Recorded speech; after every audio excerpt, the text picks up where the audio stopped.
దక్షిణాసియాకు textile రాజధానిగా హైదరాబాద్ను తీర్చిదిద్దుతామన్నారు ముఖ్యమంత్రి Revanth Reddy.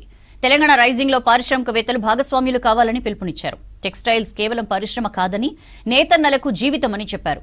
Asia textiles conference లో పాల్గొన్న సీఎం పర్యావరణ పరిరక్షణే తమ తొలి ప్రాధాన్యత అని చెప్పారు.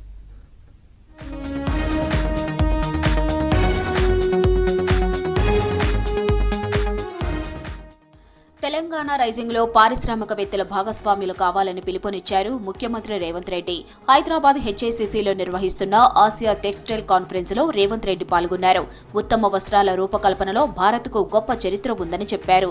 అనేక రంగాల్లో తెలంగాణ అగ్రగామిగా కొనసాగుతోందన్నారు.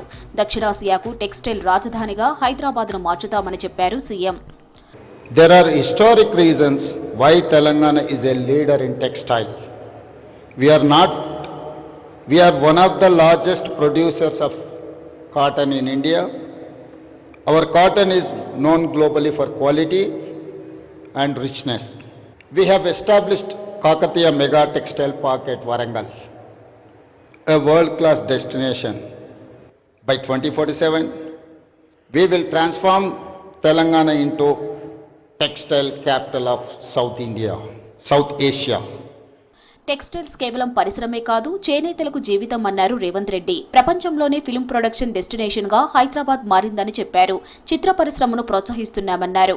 పర్యావరణ పరిరక్షణే తమ తొలి ప్రాధాన్యతని చెప్పారు ముఖ్యమంత్రి. I have policies that can match the best globally. Most importantly, we have best human resources. If you have a vision, we are your perfect partner for global success. We have Tollywood and Bollywood using Hyderabad as a base, and now Hollywood has made its debut. We will encourage film industry to source their fashion also as. ముఖ్యమంత్రి రేవంత్ రెడ్డితో భేటీ అయ్యారు National Dairy Development Board chairman doctor Meenesh Shah, Mother Dairy Delhi chairman Jayatirthachari. రాష్ట్రంలో పాడి పరిశ్రమ అభివృద్ధిపై చర్చించారు. ఈ సమావేశంలో భువనగిరి ఎంపీ చామల కిరణ్ కుమార్ రెడ్డి, ఆలేరు ఎమ్మెల్యే బీర్ల ఐలయ్య, గుత్తా అమిత్ రెడ్డితో పాటు ప్రిన్సిపల్ సెక్రటరీ ఇలంబర్తి పాల్గొన్నారు.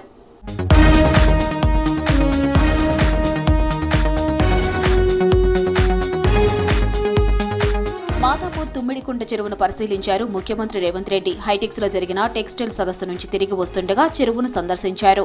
చెరువు చుట్టూ తిరిగి పనుల పురోగతిపై అధికారులతో సమీక్షించారు. ఆక్రమణల కారణంగా చెరువు విస్తీర్ణం 14 ఎకరాలకు తగ్గినట్లు సీఎంకి తెలిపారు అధికారులు. ఆక్రమణల తొలగింపు తర్వాత 28 ఎకరాలకు చేరిందన్నారు. చెరువు పునరుద్ధరణ కోసం 20 కోట్లు ఖర్చు చేస్తోంది ప్రభుత్వం.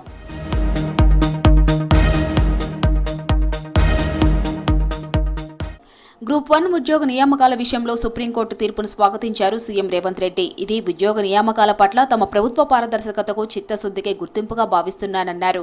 కొలువుల కోసం ఏళ్లకు ఏళ్లు కళ్లు కాయలు కాచేలా ఎదురుచూసి కన్నవారి కష్టంపై ఆధారపడలేక కొలువు వస్తుందో రాదో అన్న దిగులుతో 10 ఏళ్లు కాలం వెళ్లదీసిన గ్రూప్ 1 ఆశావహులకు ఇది పెద్ద ఊరటన్నారు. ప్రభుత్వ ఆలోచనలు, సంకల్పానికి అనుగుణంగా టీజీపీఎస్సీ వ్యవస్థను ప్రక్షాళన చేశామన్నారు.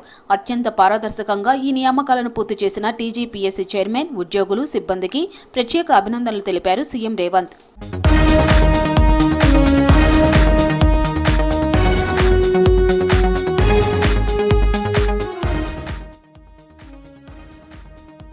తెలంగాణ రైతాంగ సాయుధ పోరాట తొలి అమరుడు స్వర్గీయ దొడ్డి కొమరయ్య జయంతి సందర్భంగా నివాళులర్పించారు సీఎం రేవంత్. బహుజన ఆత్మగౌరవ ప్రతీక, నిజాం నిరంకుశత్వానికి వ్యతిరేకంగా పోరాడిన యోధుడు కొమరయ్య అని గుర్తు చేసుకున్నారు.